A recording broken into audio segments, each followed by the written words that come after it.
சத்தியம் அப்படின்னா என்ன சார்? எது ஊடுருவுதோ அதுதான் சத்தியம். நம்ம பார்க்குறோம் இல்லைங்களா, இது எல்லாத்தையும் ஊடுருவக்கூடியது. இவர் அந்த சத்தியத்துக்கு முன்னாடி சொல்கிறாரு, அனிச்ச துக்க அநாத்தா.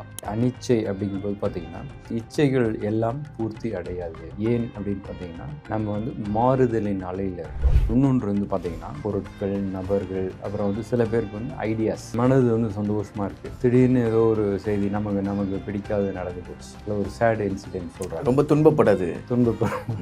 ஸோ அப்போ பார்த்தீங்கன்னா துன்பம் வருகிறது. அப்போ அது ரெண்டாவது கான்செப்ட் போகிறோம். இந்த பிரபஞ்சத்தில் எங்கு நம்ம தோன்றினாலும் பார்த்தீங்கன்னா துன்பம் வரும். மூன்றாவது நம்ம கன்க்ளூஷன் வரும். அது என்னன்னாக்கா, அம்மா 10 மாதம் சுமந்தனால பார்த்தீங்கன்னா நம்ம இப்போ இன்றைக்கி உயிரோடு இருக்கோம். இப்போ நம்ம இந்த உடம்பு யாருக்கு சொந்தம் அப்படின்னா அம்மாவுக்கு சொந்தம்.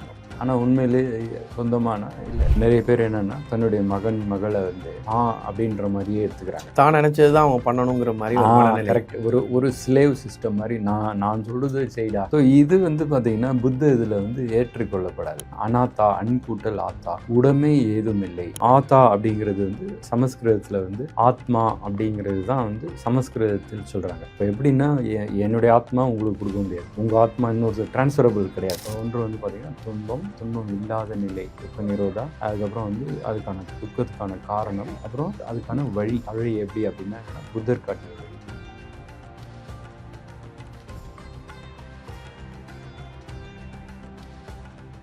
தி டிவைன் தமிழ் நேயர்களுக்கு வணக்கம். நான் விஜய் அரிகேசன். இன்னைக்கு நம்ம கூட இருக்கிறது யாருன்னு பார்த்தீங்கன்னா புத்த துறவி சமண அரிய பிரம்மா அவர்கள் தான் இருக்காங்க. சார் வணக்கம். வணக்கம் சார். இப்போ புத்த மதத்தில் சத்தியம் அப்படின்னா என்ன சார்? ஏன்னா சத்தியத்தை பற்றி ஒவ்வொரு மதமும் ஒவ்வொரு விஷயம் சொல்லும். புத்த மதம் சத்தியத்தை பற்றி என்ன சொல்லுது?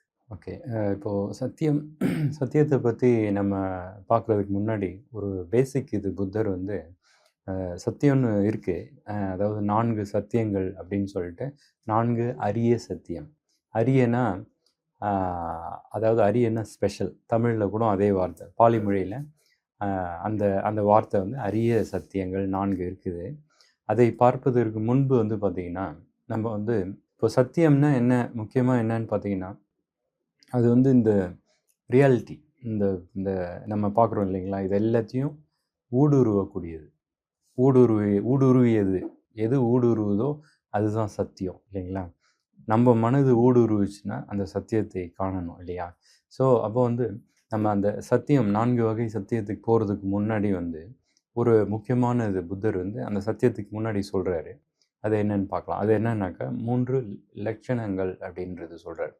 3 லட்சணங்கள்னால் அந்த பண்புகள் பார்த்திங்கன்னா நம்ம எல்லா இடத்துலையும் பார்க்கலாம். அது என்ன அப்படின்னு பார்த்தீங்கன்னா, ஒன்று பார்த்திங்கன்னா அனிச்சா.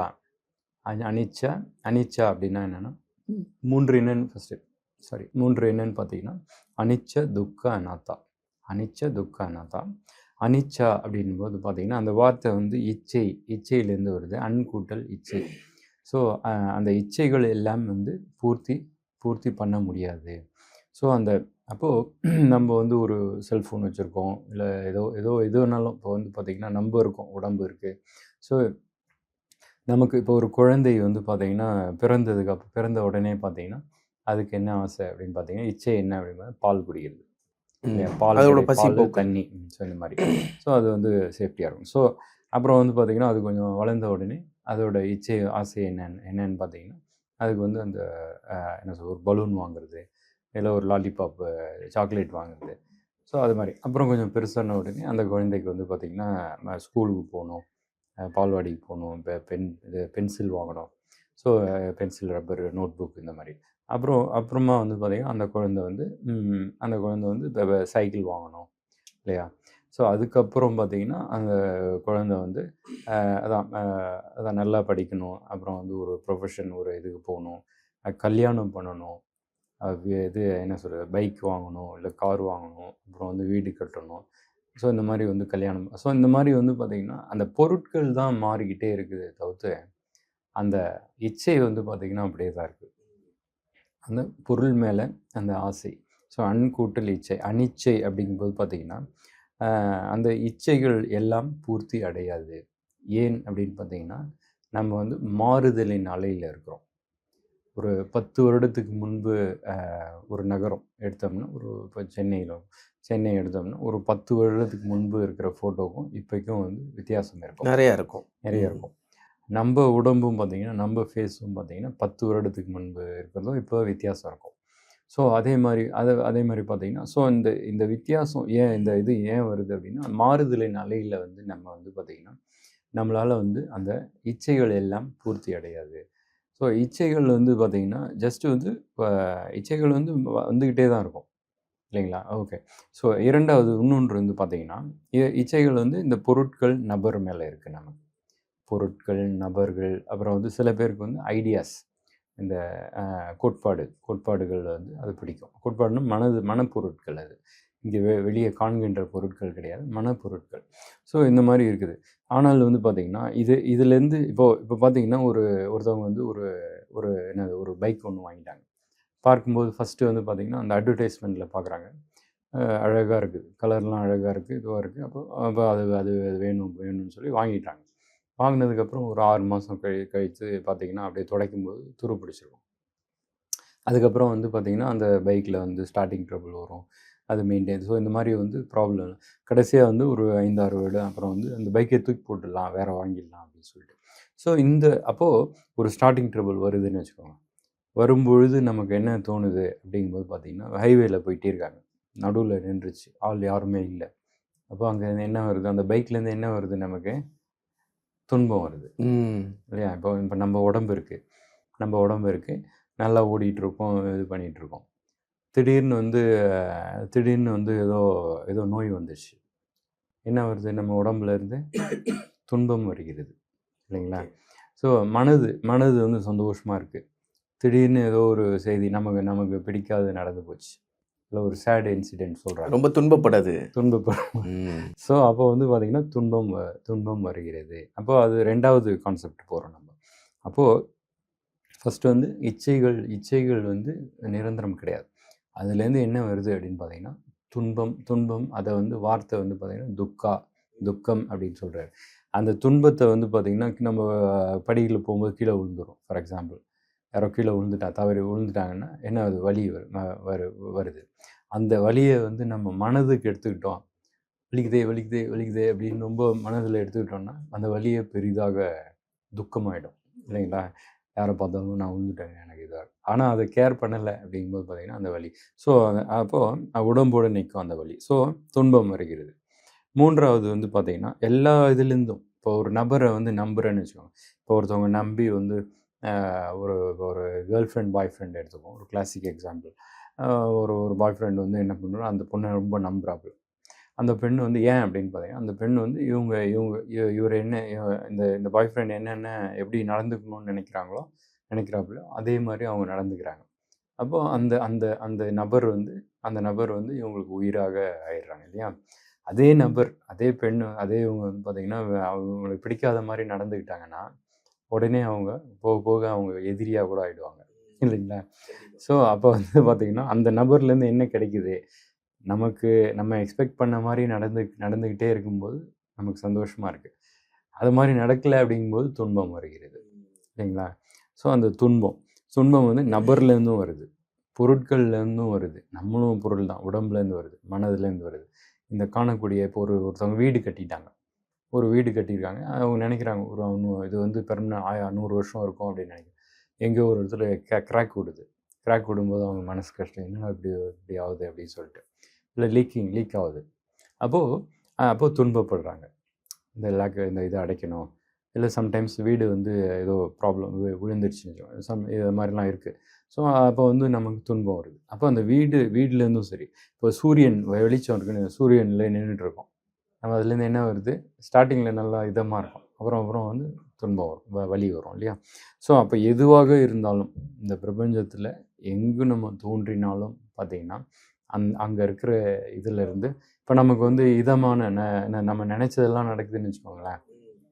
அப்பவும் பார்த்திங்கன்னா, அப்போ என்ன ஆகிடும்னா, நமக்கு எல்லாமே கிடைக்குது அப்படின்னு சொல்லிட்டு பொருட்கள், நபர்களினுடைய அந்த அருமை போயிடும். பொருட்கள் மீது ஆசை வந்துடும். ஆமாம், ஆசை வந்து வரும். அப்புறமா என்ன ஆகிடும்னா, இப்போ நினச்சதெல்லாம் வந்துக்கிட்டே இருக்குன்னு வச்சுக்கோங்களேன், அப்புறம் அவங்களுக்கு கொஞ்சம் வெறுப்பாயிடும். நம்ம நினச்சது எல்லாமே நடந்துட்டுருக்கு. அதாவது இப்போ உதாரணத்துக்கு இப்போ காசு வேணும்னு வச்சுக்கோங்க, காசு நிறைய வருதுன்னு வச்சுக்கோங்களேன். சலிப்பு காசுனுடைய தட்டிரும். சலிப்பு தட்டிடும். கரெக்ட். ஸோ அந்த சலிப்பு தட்டுறது வந்து பார்த்தீங்கன்னா, அப்போ மனது வந்து பார்த்தீங்கன்னா, மனதுக்கு துன்பம் தான். துன்பம் தான்.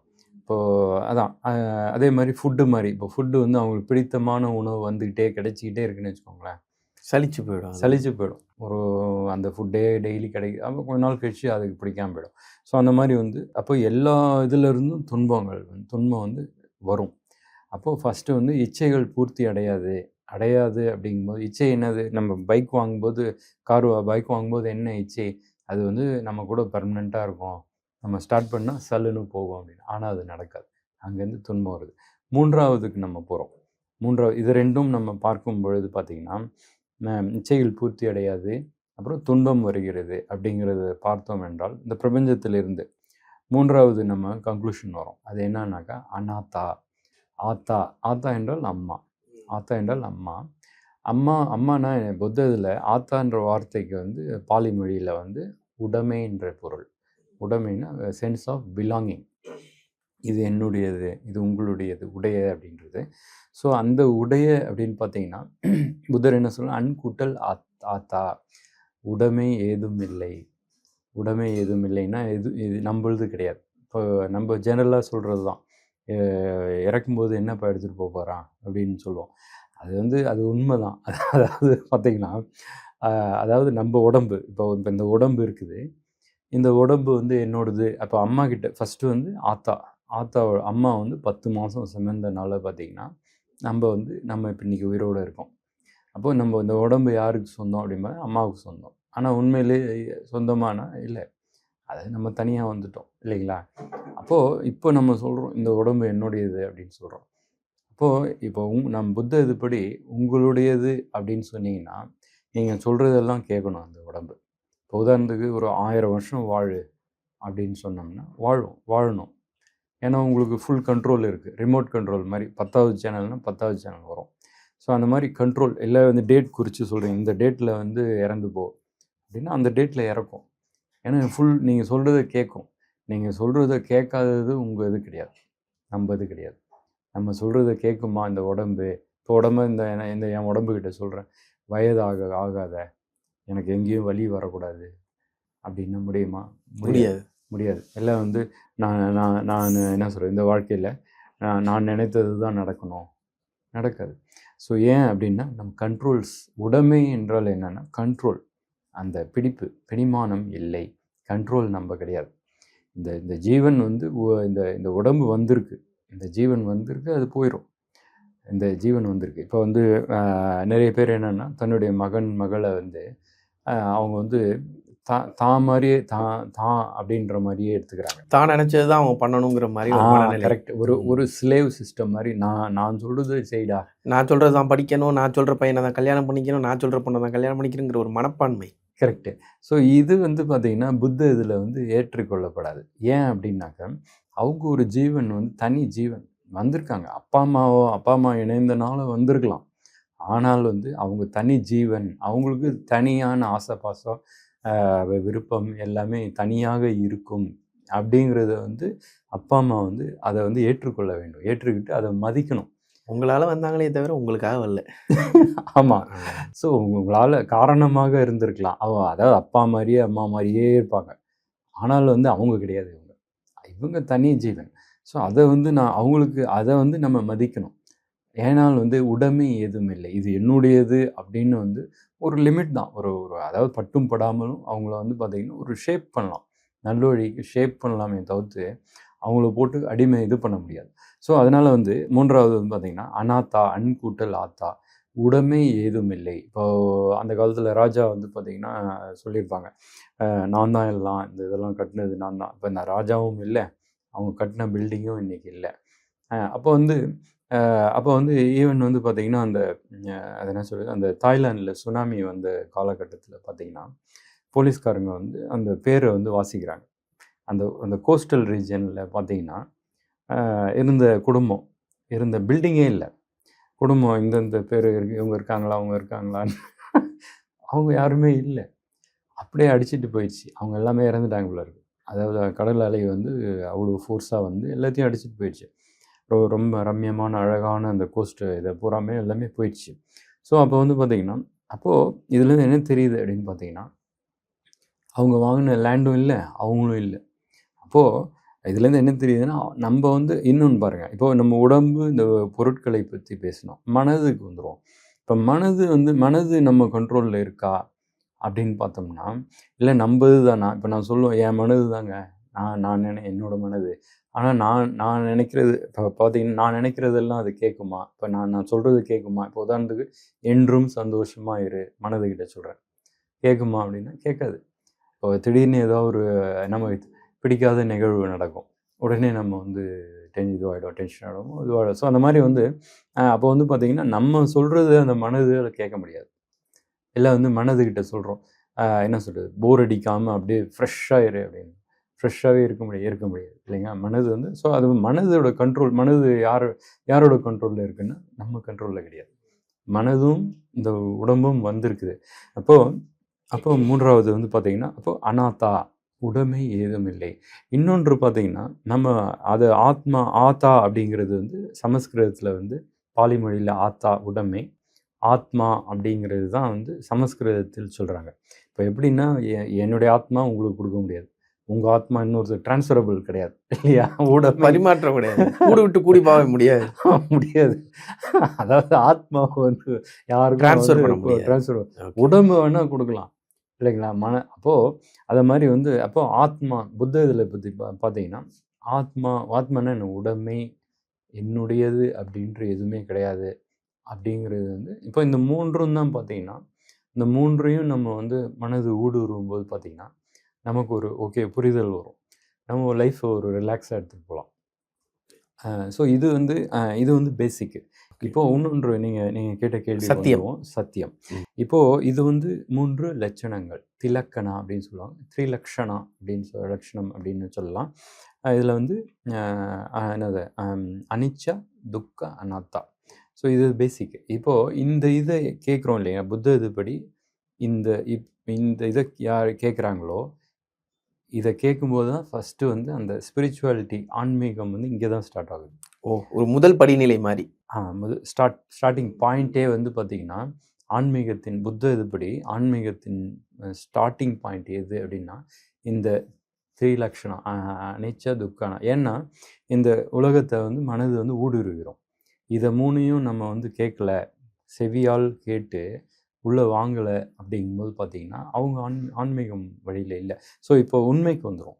இப்போது உண்மை வந்து பார்த்திங்கன்னா, உண்மையில் வந்து பார்த்திங்கன்னா 4 அரிய உண்மைகள் நான் சொன்னேன். உண்மையாக சத்தியம், உண்மை, சத்தியம் எல்லாம் ஒன்று தான், எல்லாம் ஒன்று தான். 4 அரிய சத்தியங்கள், ஓகேங்களா? அதில் வந்து பார்த்திங்கன்னா, ஒன்று வந்து பார்த்திங்கன்னா, அதாவது புத்த இதுபடி பார்த்திங்கன்னா, துக்கா அப்படின்னா எனக்கு துன்பம் வந்து பார்த்திங்கன்னா, இப்போது ஒரு துன்பம்னா என்னென்னா, இப்போது நம்ம சும்மா இருக்கோம், இப்போ உதாரணத்துக்கு ஒரு சாப்பிடாமல் இருக்குன்னு வச்சுக்கோங்க, ஒரு வேளை சாப்பிடல, 2 வேளை சாப்பிடலன்னா துன்பம் எங்கேருந்து வரும்? யாருக்கு வருமா? தானாக நம்மளை தேடி வரும். ஆமாம், நாமளே ஏற்படுத்திக்கிறது. இல்லை நம்ம வந்து எல்லாத்தையும் நம்ம நல்லதாக சாப்பிட்டுக்கிட்டே இருக்கோம், என்ன ஆகும்? வயதாகிட்டே போகும். வயதாகிட்டு போகிறது வந்து துன்பமா, இன்பமா? துன்பம். ஜாலியாக இருக்கும், ஆனால் வந்து துன்பம். இன்னும் இப்போ வயதாச்சுன்னா என்ன ஆகும்? இறந்து போயிடுறாங்க இல்லைங்களா? ஸோ அப்போ வந்து பார்த்திங்கன்னா, அப்போது நம்ம சும்மாவே இருந்தாலும் சரி, எது செய்தாலும் சரி, நமக்கு வந்து இப்போது எல்லோரும் பார்த்திங்கன்னா, அவங்கவுங்க வேலையை பார்த்துட்டு ஓடிட்டுருக்காங்க இந்த சம்சார உலகத்தில். சம்சாரம்னா உலகம் இல்லையா? சம்சார உலகத்தில் ஓடிட்டுருக்காங்க. இப்போ அவங்களுக்கு என்ன ஆகுது? வயதாகுது, நோய் நொடி வருது, இறப்பு வருது இல்லைங்களா? ஸோ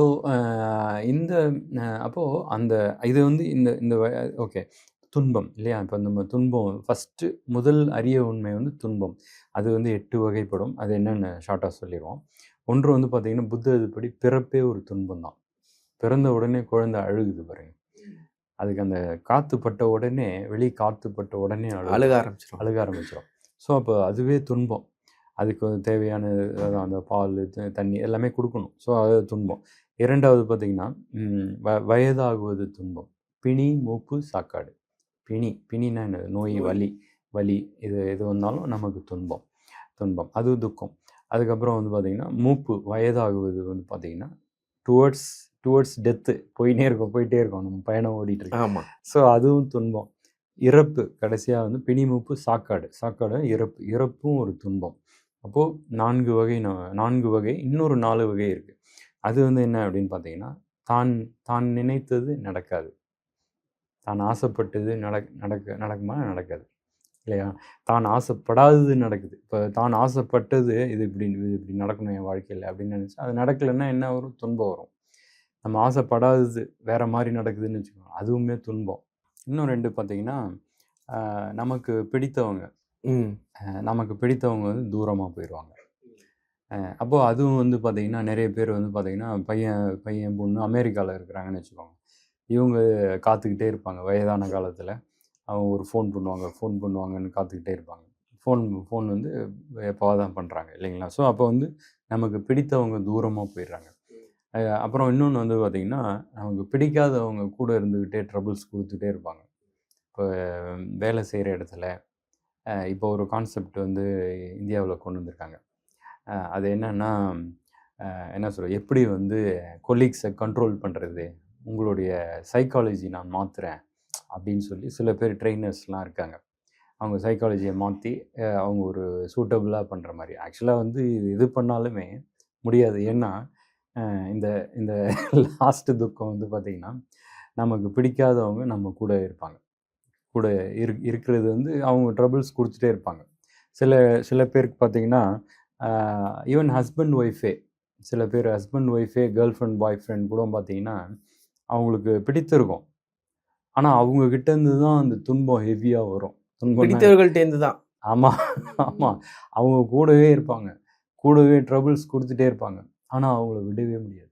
இது வந்து பழைய கர்மாலேருந்து வர்றது இல்லைங்களா? சில இடத்துல பார்த்திங்கன்னா, நம்ம ஒர்க்கிங் என்விரான்மெண்ட்டில் இருப்பாங்க, அவங்களுக்கும் நமக்கும் சம்மந்தம் கிடையாது. ஆனால் வந்து டெய்லி பிரச்சனை வந்துகிட்டே இருக்கும், ஏதாவது ட்ரபிள்ஸ் கொடுத்து. ஸோ இது ஒரு 8 வகை ஓகேங்களா? ஃபஸ்ட்டு இது வந்து துக்கம். துக்கம். 2வது வந்து துக்க சமுதாயம், ஓகே, துக்க நிரோதம்னா துன்பம் வந்து பார்த்திங்கன்னா இல்லாத இடம்னா என்னது, இதுவும் இருக்குது. அது எது அப்படின்னு பார்த்தீங்கன்னா, இந்த பிரபஞ்சம் ஒரு பாக்ஸ் மாதிரி நான் சொல்லியிருந்தேன். இந்த பிரபஞ்சத்தை விட்டு போகிறது மோட்சம்னு எடுத்துக்கலாம். நிப்பானம், புத்த இதில் நிப்பானா அப்படின்றாங்க, இல்லை நிர்வாணான்னு சமஸ்கிருதத்தில் சொல்கிறாங்க, இல்லைன்னா அக்கறைன்னு சொல்கிறாங்க. புத்தரே வந்து கிட்டத்தட்ட ஒரு 40 வார்த்தைகள் சொல்லியிருக்காரு. அந்த அக்கறைக்கு போகிற இந்த பிரபஞ்சத்துலேருந்து விடுதலை என்றும் சொல்கிறார். விடுவித்தல், விடுதலை. ஸோ அந்த அக்கறைக்கு போகக்கூடிய நிலை அது என்னது அப்படின்னு பார்த்தீங்கன்னா, அதுதான் சந்தோஷமான நிலை. உயர்ந்த சந்தோஷமான நிலை வந்து இருக்கிறது. அது ஒரு சத்தியம். ஃபஸ்ட்டு வந்து பார்த்திங்கன்னா, துன்பம் இருக்குது, எல்லா இடத்துலையும் துன்பம் வருது. 2வது வந்து பார்த்திங்கன்னா, அந்த துன்பம் இல்லாத இடமும் நிலைகளும் இருக்குது ஓகேங்களா? இங்கே 2வது அதை தான் வந்து புத்தரும் வந்து பார்த்திங்கன்னா, அவங்க வழியில் வர்றவங்களும் வந்து பார்த்திங்கன்னா 4 ஸ்டேஜஸில் வந்து அவங்களுக்கு கிடைக்குது. 3வது வந்து பார்த்திங்கன்னா, துக்க சமுதாயம். அதுக்கான காரணம் துக்கம் இருக்குது அப்படின்னா காரணம் இருக்குது. துக்க சமுதாயம் அப்படின்னா என்னென்னா, காரணம் இல்லாமல் வந்து பார்த்திங்கன்னா, காரணம் இப்போது சமைக்கிறாங்கன்னு வச்சுக்கோங்களேன், சமைக்கிறாங்க, அப்போது காரணம் இல்லாமல் உங்களுக்கு டேஸ்ட் வருமானா வராது. ஏதாவது மசாலாவோ ஏதோ போட்டிருந்தா தான் உங்களுக்கு டேஸ்ட் வரும். அதாவது முன்னே ஏதாவது, அப்போது காரணம் இல்லாமல் எதுவும் வந்து அதாவது பார்த்திங்கன்னா, அந்த துன்பம் வருதுன்னாக்கா அதுக்கான காரணம் எது அப்படின்னு பார்த்திங்கன்னா, பிறப்பு தான் காரணம். நம்ம பிறந்தாலே வந்து அந்த ஆசை, இப்போது ஒருத்தவங்க ஆசைப்படுறாங்க, இது எனக்கு வேணும், அது கிடைக்காத வரைக்கும் அவங்களுக்கு என்ன இருக்கும், துன்பம் இருந்துக்கிட்டே இருக்கும் இல்லையா? அது ஸோ அது கிடைத்த பிறகும் பார்த்திங்கன்னா, ஸோ ஓகே, லாஸ்ட்டு வந்து பார்த்திங்கன்னா துக்க நிரோத மார்க்கம். அந்த வழி புத்தர் வந்து பார்த்திங்கன்னா எண் மார்க்கம் அப்படின்னு சொல்கிறாங்க. அரிய எண் மார்க்கம், காண கிடைக்காத எண்வழி மார்க்கம். அதுதான் பார்த்திங்கன்னா அந்த வழியில் வந்து அந்த புத்தர் காட்டிய வழியில் போகும்பொழுது பார்த்திங்கன்னா, நமக்கு இந்த வழி எங்கே லாஸ்ட்டாக கனெக்ஷன் ஆகுது அப்படின்னு பார்த்திங்கன்னா, அந்த மோட்சத்துக்கு கனெக்ஷன் ஆகுது. ஸோ அந்த கனெக்ஷன் ஆகிறனால அந்த வழியில் போகும்போது அவர் காட்டிய வழி. ஸோ இந்த 4ம் வந்து பார்த்திங்கன்னா புத்தர் என்ன சொல்கிறாருன்னா, இதுதான் வந்து உண்மைகள். ஸோ ஒன்று வந்து பார்த்திங்கன்னா துன்பம் இல்லாத நிலை, துக்க நிரோதா. அதுக்கப்புறம் வந்து அதுக்கான துக்கத்துக்கான காரணம், துன்பத்துக்கான காரணம், அப்புறம் அதுக்கான வழி எப்படி அப்படின்னா என்னென்னா ப்ரொசீஜர் எப்படின்றது வந்து புத்தர் காட்டிய வழி. நிறைய விஷயங்கள் இந்த வீடியோ மூலமாக மக்களுக்கு போய் சேர்ந்துருக்குன்னு நினைக்கிறேன். உங்களோட நேரத்திற்கும் உங்களோட வார்த்தைகளுக்கும் ரொம்ப நன்றி.